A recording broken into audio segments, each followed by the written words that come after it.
Mulheres, olha só, a gente sempre fala que colocar o corpo em movimento é essencial para a nossa saúde física, isso todo mundo já sabe, mas a importância da atividade física vai muito mais além. Ela protege o cérebro e até previne doenças neurodegenerativas. É por isso que nós vamos conversar agora com ele, neurologista, nosso amigo, Dr. Leandro Teles. Seja bem-vindo, doutor. Que prazer, Camila, estar aqui. Ótima pauta, hein? Boa, né? Muito boa. E nessa preparação, o pessoal já começa a ver aí que a São Silvestre logo mais está por aí, de repente quer começar a praticar atividade física, mas eu acho que é importante a gente estimular as pessoas a praticarem.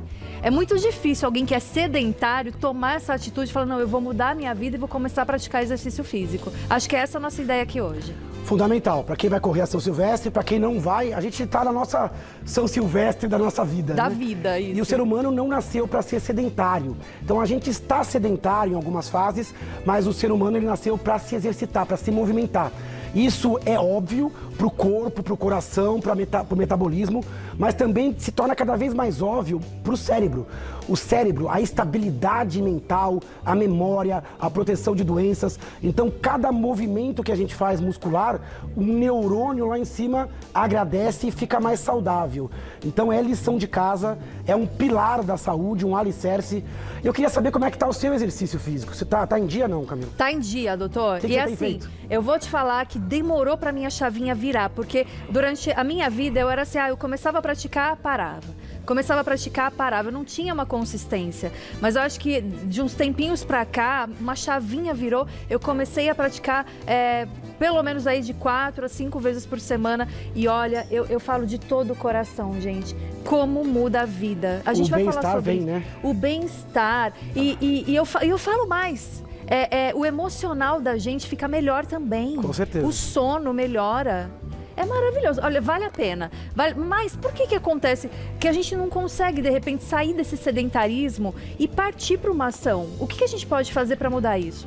O cérebro é extremamente preguiçoso, né? O cérebro ele é um poupador de energia. Então, se a gente deixar o cérebro só fazer o que gosta, ele vai ficar em rede social, vai ficar paradão, vai querer ficar só na televisão ou ficar vendo um videozinho. Então, a gente precisa lutar contra isso, porque o cérebro ele precisa da atividade física. Tem coisa na vida que só quem produz é um músculo. Então, eu tenho que ter o músculo e, segundo, esse músculo tem que estar ativo. Então, ter músculo e músculo ativo é fundamental. Se você é muito sedentário, a primeira coisa que você tem que entender é que você não tem muita para onde correr. Nada substitui o exercício. Nada. Nenhum suplemento, nenhum remédio. Tem coisa que só o exercício. E aí você tem que criar um hábito. Fazer alguma coisa que você consegue pagar, que você consegue pôr na sua agenda. Ficar perto de pessoas que se exercitam. Então essa dedicação melhora a sua autoestima, melhora o seu cuidado. E você pode diminuir os seus remédios. É muito comum a pessoa começar exercício físico, melhorar a pressão, melhorar a diabetes, melhorar a obesidade. E é muito comum o exercício ter uma ação antidepressiva, anti-ansiedade, anti-estresse. Precisa começar um pouquinho por semana e ir em frente. Eu queria entender, doutor, o que acontece no nosso cérebro quando a gente pratica atividade física. Exatamente, porque eu acho que entendendo cientificamente é mais um ponto positivo para que a gente parta para fazer realmente o exercício. A gente tem uma ação em vários setores, né? No sistema límbico, na parte emocional, o cérebro, quando ele está fazendo exercício físico, ele recebe um monte de moléculas favoráveis. Uma dopamina de qualidade, que te mantém mais tranquilo, mais sereno. Ele começa a aumentar o seu prazer. Mas não no exercício, ele começa a aumentar o seu prazer em outras coisas. Depois, quando você está habituado ao exercício, mesmo que você faça, o pessoal brinca na força do ódio, sim, você fica apto a captar o prazer em outras coisas da vida. Você libera mais adrenalina, o que te mantém depois também mais tranquilo, porque ela cai e seu coração bate mais devagar durante o dia. Você libera substâncias que são chamadas de endorfinas. Endorfinas têm uma ação analgésica, diminui dor no corpo. Tem gente que não faz exercício porque tem dor, só que não fazer exercício piora a dor. O exercício desinflama o seu corpo, o que desinflama seu cérebro também. Então perceba que existem muitos ganhos diretos.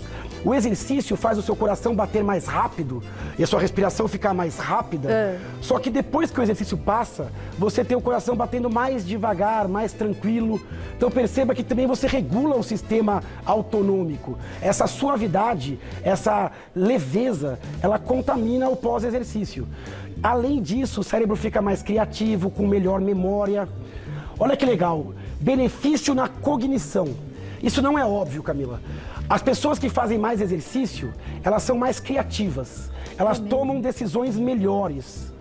Elas têm uma autoestima melhor. Elas tendem a se proteger na memória. O músculo produz duas substâncias que só o músculo produz, que é a irisina, fator neurotrófico. Então, quanto mais músculo eu tenho, sabe um músculo importante? É esse aqui, ó. O músculo da coxa. Da coxa? Por quê? O músculo da coxa ele é muito importante, porque ele é grande no ser humano e ele produz substâncias que mantêm a sobrevivência dos neurônios, protege contra doenças. O cérebro ele gosta de ser bem perfundido por sangue, ele gosta de oxigênio, tudo que o exercício traz. E o exercício diminui a gordura da barriga, a gordura dos órgãos, como no fígado, por exemplo. E isso também é lido pelo cérebro como saúde. Olha, é impressionante os benefícios, inclusive de prevenir doenças que podem ser graves. E aí eu tinha te perguntado, doutor, dessas doenças neurodegenerativas. Quais são essas doenças que podem ser prevenidas, então, com a atividade? A atividade física, ela ajuda na prevenção. Então, doenças degenerativas, como doença de Alzheimer, doença de Parkinson, não é que o exercício impede completamente, mas ele posterga, ele atrasa. Então, manter um bom controle de peso, manter uma condição muscular boa, massa magra, fazer exercício habitualmente, isso é um fator de proteção. Inclusive para uma doença que é muito frequente, que é o acidente vascular cerebral, o AVC, o derrame. Exercício físico diminui a chance de derrame. E pessoas que já estão com essas doenças, a pessoa teve um AVC, ou tem Alzheimer, ou tem Parkinson, fazer exercício diminui o impacto da doença. Então é muito importante, nunca é cedo demais, nem tarde demais. Essa decisão pode ser tomada a qualquer momento, mas o melhor momento para tomá-la é agora. Mudar o seu hábito agora, devagarzinho, com ajuda. Você vai ver que vai valer muito a pena. É um boleto que você deixa de pagar, porque é uma doença que não aparece, se você começar a fazer o hábito agora. E doutor, o que a gente pode fazer para criar o hábito? Porque lembra que eu dei meu depoimento aqui, eu falei, eu começava a fazer exercício físico, mas eu desanimava, parava. Daqui a pouquinho, um tempo depois, voltava, parava e ficava nessa coisa, né? Nunca pegava de fato para fazer de verdade todos os dias com frequência. Como é que eu acostumo o meu cérebro, eu ensino o meu cérebro a gostar? É possível isso, gostar de um exercício, mesmo não gostando neste momento? Algumas pessoas gostam, amam o exercício, alguns amam até demais, são meio viciados em exercício. Mas as pessoas comuns, normais, nós, pobres mortais, a gente vai com dificuldade. Ninguém tem prazer de acordar de madrugada, ir para uma academia, ou parar a vida, ir lá, ficar puxando um ferro. Tem gente que tem, eu acho impressionante, mas, né? assim, quem não tem essa condição, precisa mesmo assim encantar o cérebro. Primeira coisa, entender que exercício físico é autocuidado. É um momento onde o Leandro está entregando só para o Leandro um período do dia. Então você tem que ter esse período. Não pode deixar o exercício para quando dá, quando sobra, ou para o final de semana se der. Não, tem que ser prioridade. Dinheiro também, você precisa investir recurso, energia. Você precisa criar condições para que você tenha pessoas que tenham o hábito de ir com você. Você tem que colocar o exercício. Às vezes você não consegue uma academia, mas sobe uma escada, ou faz uma dança, ou liga a televisão no YouTube ali, coloca alguma coisa que se mova. A caminhada, a corrida, que pode ser ao ar livre, né? No parque. Então, assim, essa condição, se você for escravo do seu cérebro, só faz o que dá prazer, você vai ver que você vai ficar com obesidade, você vai comer errado, você vai fazer coisa errada. Então, a gente precisa fazer coisas que são na contramão do cérebro. E o cérebro, ele é meio sem vergonha, porque ele sabe, no fundo, que ele precisa do exercício. Sim. O cérebro não é bobo, ele precisa disso. O exercício, quando ele carece, o cérebro adoece. Quem tem depressão, tem risco maior. Quem tem ansiedade, tem risco maior. Quem tem insônia, tem risco maior. Então, precisa colocar isso como uma condição, como a gente faz com comida. Eu não chego na padaria e como o que eu quero. Eu como, às vezes, o que eu quero, mas eu faço uma força para comer o que faz sentido. Assim é no trabalho também. Eu não faço o que eu quero, eu faço o que precisa. Exercício é o que precisa. 40 minutos, 1 hora do seu dia, né? Você cuidando de você, olhando para você, tomando consciência do seu corpo.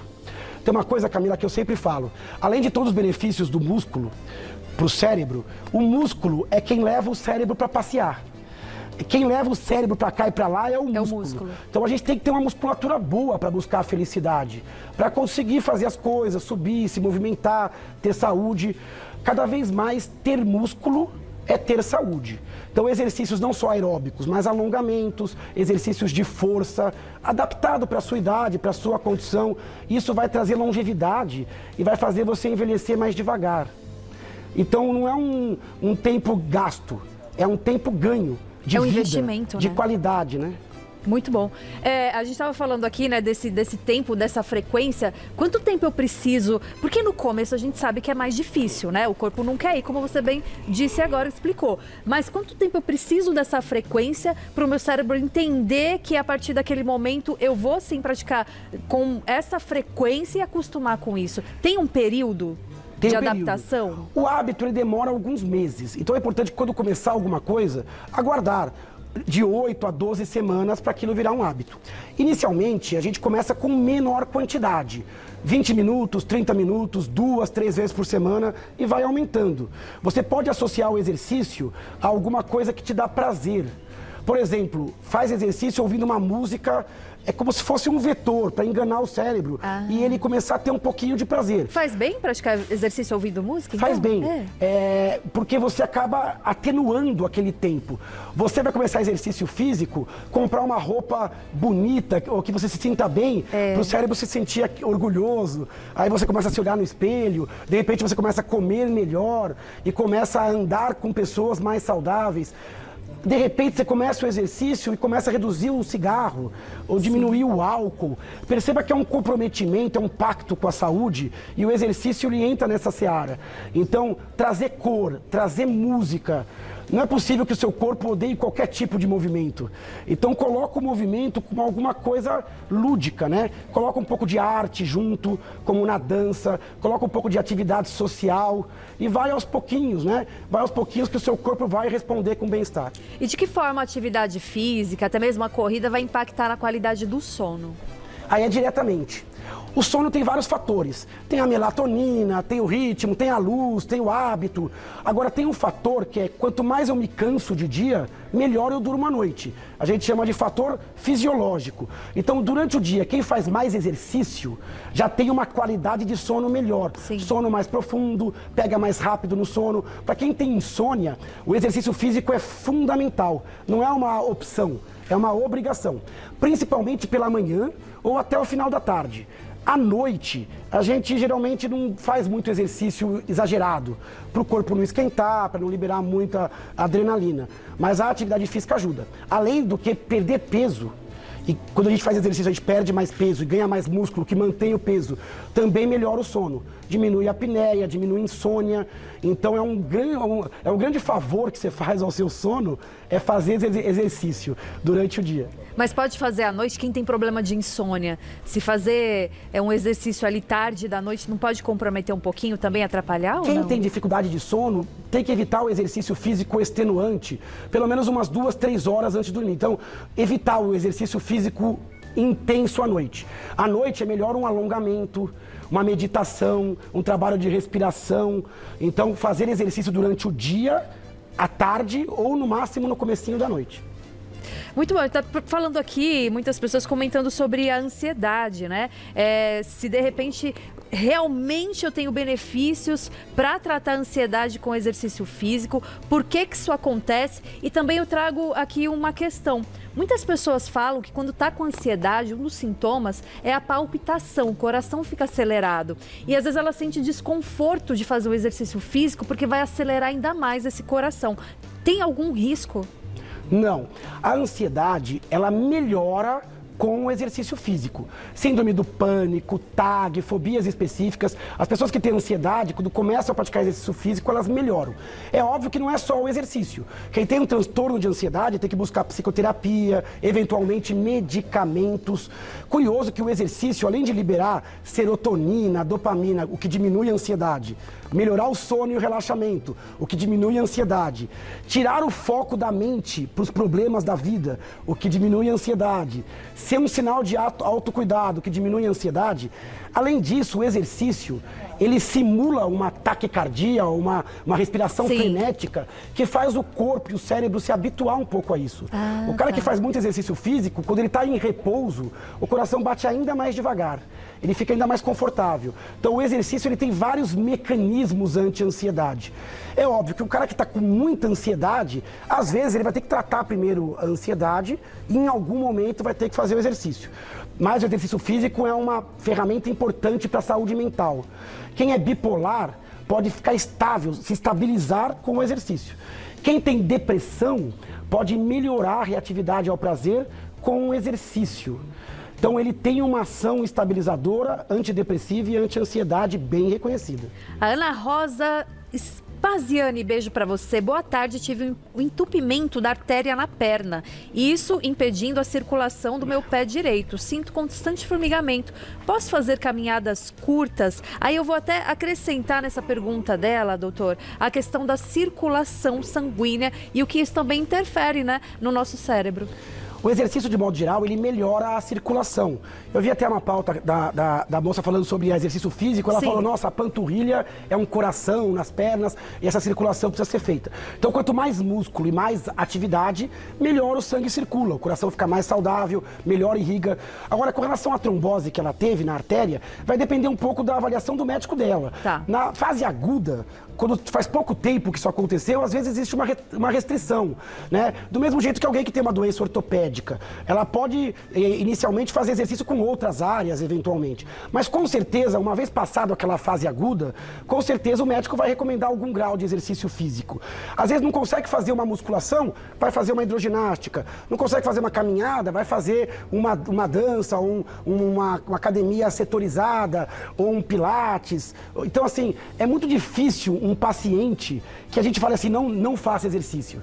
Até pacientes super idosos, 90, 95 anos, hoje a gente orienta academia, exercício, com profissional habilitado. O exercício, ele ajuda muito na reação às doenças. E ele melhora a circulação muito. Ele dilata vasos, ele faz o coração bater com mais tranquilidade, ele arruma a pressão, ele faz o corpo desinflamar. O cérebro e o corpo, eles precisam do exercício. A gente foi criado, o ser humano ele era muito ativo. O sedentarismo é algo muito novo. A gente ficar sentado assim no escritório, então a gente precisa lutar contra isso. Aliás, falar em idade, né, que você comentou agora, a Ellen Bueno Bruce, um beijo pra você, ó. Depoimento dela, gente, atenção, olha isso, que demais. Minha mãezinha de 85 anos, depois, né, ela começou a fazer aí exercícios físicos e melhorou a mobilidade dela, melhorou a cabeça também. É um pouquinho por dia para começar, já melhora muito, não é isso mesmo, doutor? É um pouquinho por dia. Tem pessoas que às vezes tem que começar com uma fisioterapia, de repente? Eventualmente. Não é? Então o exercício físico começa e cada contexto tem a sua... Por quê? Porque a gente não quer que a pessoa se machuque, porque quando ela se machuca, vira uma grande frustração. Ou que tenha muita dor, ou que lese algum ligamento. Quando a pessoa tem mais doença, é óbvio que o médico tem que estar ciente do início da atividade física. Muito legal esse relato, parece que ela estava ouvindo a gente. Pois é. 85 anos. Antigamente a gente pensava no idoso parado.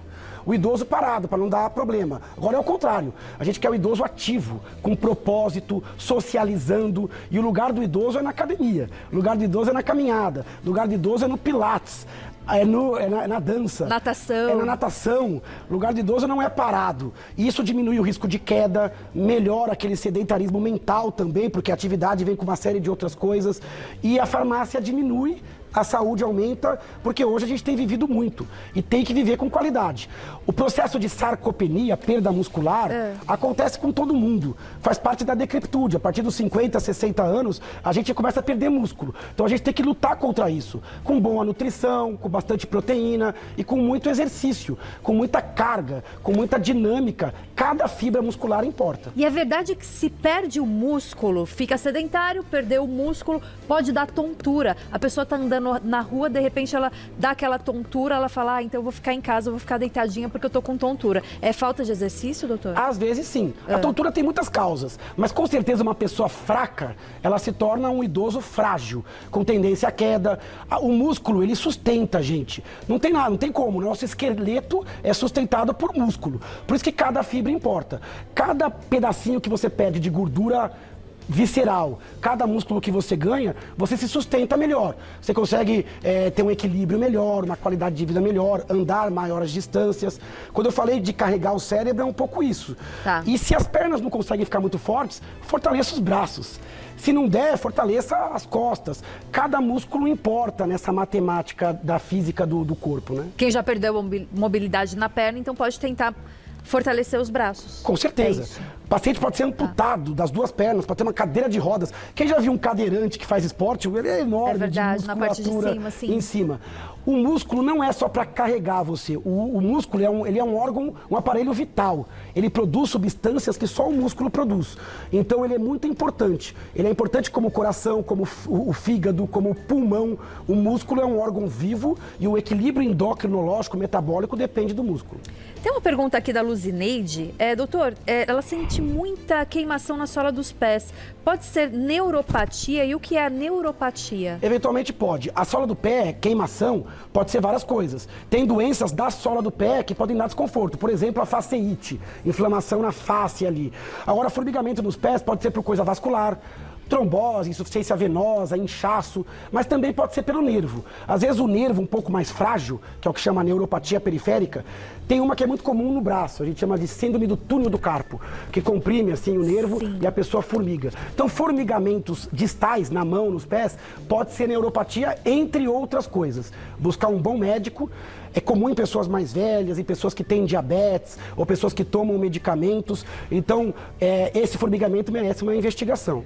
A Elizabeth comentou aqui que ela ouviu falar que para você adquirir um hábito, você tem que fazer aquela atividade durante 21 dias. Tem uma quantidade de tempo exata para você adquirir esse hábito? Não é um tempo exato. Cada pessoa é de um jeito. Tem pessoas que desenvolvem um hábito mais fácil. Quanto mais sedentário você for, mais difícil vai ser você romper esse hábito. De qualquer jeito, é coisa que demora semanas. No começo, você vai sentir dor muscular, o corpo vai lutar contra você, querendo te boicotar, né? É igual quando a gente quer parar de fumar ou parar de ver rede social. O corpo, ele quer o prazer ali agudo, né? Agora, insista. Chega uma hora que o cérebro começa a gostar, porque ele começa a sentir o efeito positivo do exercício. Sem dúvida, de 3 a 6 semanas, eu já posso dizer que há um hábito já interessante ali. Muito bom. Flávia dizendo aqui, minha avó tem 97 anos, faz pilates há 8 anos. Sofreu uma queda mês passado e nada de grave aconteceu justamente por estar forte. Maravilhoso o relato. Olha a idade, atividade de pilates, que é sempre uma atividade assistida, protegida.